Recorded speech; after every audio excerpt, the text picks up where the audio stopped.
سلام به همگی. اومدیم با یه پارت شروع ماینکرافت، اولین ویدیو ماینکرافتون.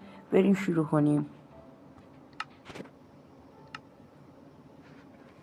میذاریم رو سروایول، اینم میذاریم رو هارد. میریم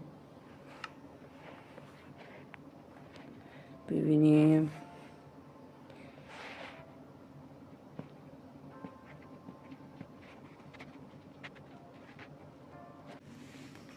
خب مپ واسمون لود شد. بریم. گوسفند. اول بازی باید گوسفند بکشیم تا بتونیم واسه شب آمادگی داشته باشیم. هم غذا میده گوسفند، هم پشمش به دردمون میخوره واسه.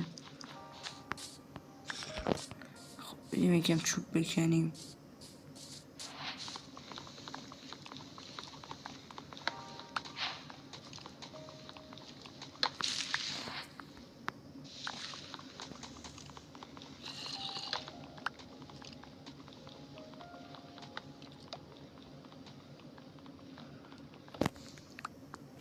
چوبمونو کندیم. بریم اینجا رو نگاه کنیم.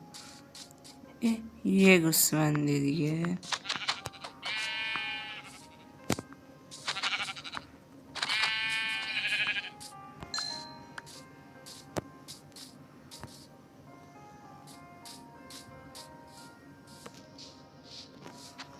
من اینجا یه چیزی رو فعال کنم.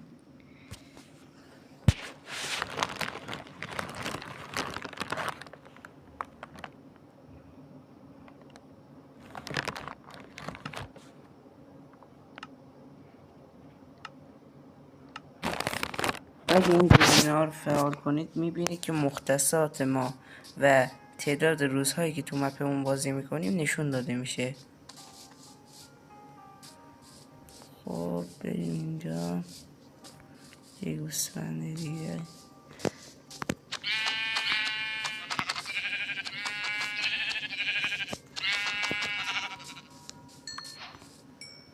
خب